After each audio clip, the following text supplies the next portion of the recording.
Eu vou ali à primeira fila, tenho ali o João Camargo, que é do movimento, representante do movimento Trabalhadores Precários Inflexíveis. Olá. Ora, então, convive muito de perto com isto que estamos aqui a falar. Sim, nós temos recebido denúncias e informações de centenas e até milhares de pessoas que estão nesta situação. Já tivemos... Nesta situação como este, portanto, exatamente, chamados falsos recibos verdes. Exatamente, as pessoas que estão sob ameaça de penhora coerciva dos seus bens, das suas contas bancárias. Já tem conhecimento disso direto? Temos informação recebida através de contactos telefónicos, por e-mail, etc. Já organizámos uma iniciativa no mês passado para informar as pessoas sobre esta situação. O que é que as pessoas podem fazer? Neste momento, não temos respostas muito concretas. Nós já pedimos para reunir com grupos parlamentares, já reunimos com o adjunto do Ministro Pedro Mota Soares. Infelizmente, o Ministro, apesar de me dizer que está solidário com a situação, na verdade, não apresentou qualquer alternativa e disse que a prioridade do Governo seria sempre cobrar esta dívida. E apesar de nós concordarmos que sim, a dívida deve ser cobrada, não pode ser cobrada cegamente. Nós há um ano atrás apresentámos uma petição na Assembleia da República. Quanto é que é o montante total desta dívida? São 500 milhões de euros. Quer dizer, o montante total de dívida à Segurança Social são 7 mil milhões de euros. 5,4 mil milhões de euros são de dívida cobrança duvidosa.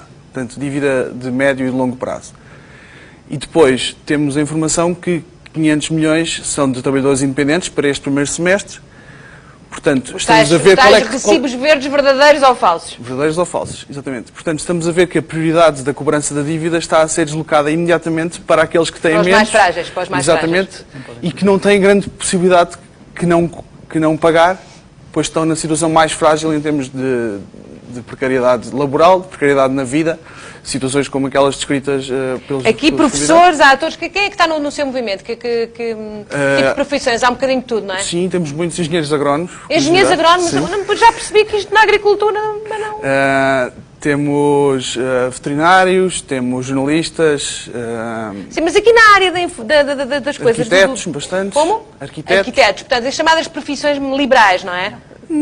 Poucos deles exercem a sua profissão de modo liberal. Isto é, a maior parte das pessoas, apesar de ter uma forma de contratação como se fosse um trabalhador liberal, na verdade é um trabalhador que obedece a todas as regras para ter um contrato de trabalho, e a única razão pela qual não tem esse contrato de trabalho é porque a entidade patronal exerce esta pressão para se manter distante, pagar menos, deixe-me ir ao seu colega de bancada, hoje não de Parlamento, embora pudesse ser. Olá, João, é deputado do Bloco de Esquerda. Ora, é o João ou José? José, peço desculpa, José. Eu sem óculos, está a ver, isto já não dá. Ora, então, senhor deputado, mas eu vou tratar por José, posso? Sim, claro. O Bloco de Esquerda e o PCP são aqueles que são as forças políticas que têm estado mais ativos. Nós temos-nos batido contra a generalização da precariedade, porque esses são três exemplos de uma geração inteira que foi colocada de fora do contrato de trabalho e, portanto, não tem nenhum direito, não tem nenhuma proteção social. 9 em cada 10 novos empregos são trabalho precário, muitos dos quais... É assustador. 9 em cada 10 são dados do Banco de Portugal, muitos dos quais falsos recibos verdes. 900 mil recibos verdes em Portugal, dos quais a grande maioria será falso recibo verde. Isto significa que as pessoas tenham um falso recibo verde, que os recibos verdes se desenvolveram, na maior parte dos casos, à margem da lei e são verdadeiramente a maior fraude laboral que existe no nosso país. São pessoas que têm um horário, que têm uma chefia, que trabalham num local de trabalho, que não são trabalhadores independentes, mas que tenham um regime de trabalhador independente para assegurar que as entidades empregadoras não pagam a segurança social. E é por isso que eu acho que a dívida destas três pessoas não lhes pertence, em grande parte. Porque qualquer um deles deveria ter um contrato. Se tivesse um contrato, pagariam 11% à Segurança Social, não pagariam 30%, e a entidade empregadora teria que pagar 24% à Segurança Social. Ora, o que significa que a maior parte da dívida que o Estado quer cobrar a estas pessoas, na verdade, deveria ir cobrar à entidade que emprega o João, à entidade que emprega o Nuno e à escola que emprega a Filipa. Por isso é que nós dizemos que neste momento o que é urgente fazer, além do combate a esta fraude, além da inspeção, da atuação da autoridade para as condições de trabalho, o que é urgente fazer neste momento é suspender esta cobrança e garantir que não se cobra dívida antes de perceber em que condições é que a dívida foi contraída. Porque se a dívida foi contraída numa situação de falso recibo verde, o que o Estado tem a obrigação de fazer, e tem os dados para isso, é ir à entidade empregadora do João, à escola profissional, dizer assim, esta pessoa esteve a trabalhar 1 ano, há 23% das contribuições à Segurança Social que nós lhe vamos cobrar, mas é à entidade empregadora. E isso permitiria que o momento da cobrança da dívida, e eu defendo que exista a Segurança Social, é fundamental para haver proteção social. Agora, de facto, o que acontece com os falsos recibos verdes é que todos os riscos e toda a responsabilidade é posta sobre o trabalhador, que é considerado um empresário. Formalmente, o ridículo desta situação é que formalmente eles são empresários. Para o Estado, digamos, para a Segurança Social, eles são empresários em nome individual, são falso recibo verde. Mas, dizemos, ele falou da arquitetura, estas profissões, o arquiteto, o jornalista hoje, já não são profissões liberais. São essencialmente profissões assalariadas. A pessoa trabalha num escritório de arquitetos, enfim, num escritório de advogados, para uma entidade empregadora.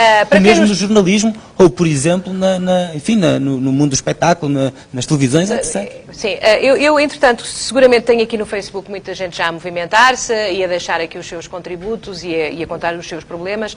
E sei que há uma petição que se chama Antes da Dívida. Antes da dívida temos direito. Que petição é essa?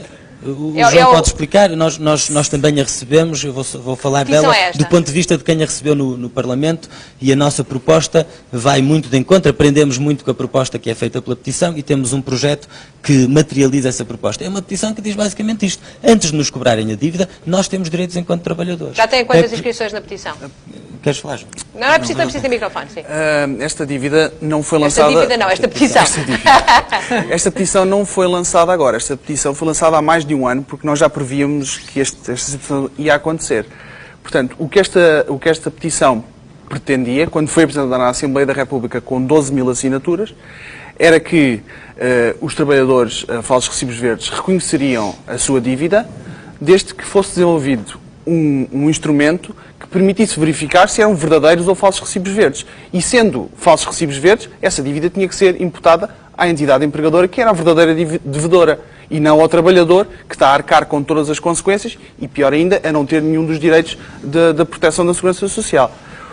Nós não destacámos qual o mecanismo que devia ser utilizado. Foram feitas várias propostas na Assembleia da República. O que acabou por prevalecer, que foi proposto pelo Governo na altura e aprovado pelo CDS, é um mecanismo totalmente injusto, que é, para ser suspensa a dívida... Vamos ao deputado do CDS, que está aí sentado. Deixe-me só terminar. Termine. Para ser suspensa a dívida, estes dois partidos propuseram que seria necessário o trabalhador ter uma ação em tribunal contra a empresa empregadora e ter uma garantia bancária no valor da dívida. Portanto, as pessoas que não têm dinheiro para pagar a dívida tinham de ter o valor da dívida para pagar e tinham que ter uma ação contra a sua entidade empregadora e única. Senhor deputado CDS-PP, olá Adolfo, como está? Bom, Adolfo Mesquita Nunes, conte-me então, esta proposta parece um bocadinho... Eu gostava só de começar por corrigi-la, mas eu vou responder diretamente à sua pergunta, no sentido de que é verdade que o Bloco de Esquerda e o Partido Comunista têm tido bastantes propostas, tendo em vista encontrar soluções para estes problemas. Não sei se são propostas que, com a melhor das intenções, terão os melhores resultados, e posso tentar demonstrar porque é que eu acho que essas propostas não são as melhores propostas para as pessoas que se encontram nestas situações. Mas respondendo diretamente à pergunta, depois se me deixar eu recupero este assunto. Estamos todos de acordo que estamos aqui perante dívidas de recibos verdes. Falsos e verdadeiros. Injustas. Não, estou a falar da questão da dívida, depois falarei dessas situações. Estamos perante dívidas à Segurança Social, de recibos verdes, verdadeiros e falsos. Estamos a falar, portanto, aqui de recibos verdes também verdadeiros, estamos a falar de advogados, de arquitetos, de profissionais da televisão, imagino, que muitos deles muito bem pagos. Aliás, portanto, toda esta equipa está muito caladinha a ouvi-lo. Com certeza. Eu sei disso, eu sinto essa tensão. Então isto tem tudo a ver connosco. E há, de facto, falsos recibos verdes. Mas não é possível ao Estado indagar situação a situação se o recibo verde é verdadeiro ou é falso. Estamos a falar de 500 milhões, neste caso, de dívida, 50% já está a ser regularizada, portanto, parte já pagou a totalidade daquilo que estava a dever, outra parte está a pagar as prestações que o Governo previu, pode ir até 120 meses de prestações para pagar esta dívida, e, portanto, faltam os restantes 50%. Qual é que é a única forma que existe de tentar averiguar a existência de um falso recibo verde? É através da denúncia do trabalhador relativamente à sua entidade empregadora. Não é possível saber. Então, mas desculpe, não há cruzamento de dados em lado nenhum. Qual é o cruzamento de dados que quer fazer para descobrir se aquela pessoa tem horário de trabalho ou não tem Vou horário ali ao de Bloco de trabalho? Esquerda. Responde o Bloco. Deixa-me só... Acaba de novo, que é para... É de facto chocante que o Estado seja um cliente dos recibos verdes. Eu concordo com isso. Acho que é de facto chocante. E os recibos verdes é uma situação que tem que ver, no meu ponto de vista, com uma excessiva rigidez da legislação laboral que faz com que a maior parte das pessoas, ou a maior parte das entidades empregadoras, fuja para este sistema. E por isso é que temos jovens a emigrar, muitos jovens a emigrar. Temos o maior desemprego jovem de sempre em Portugal, com a lei que querem manter. E temos o maior nível de imigração jovem. E para que países é que vão os jovens que estão a emigrar?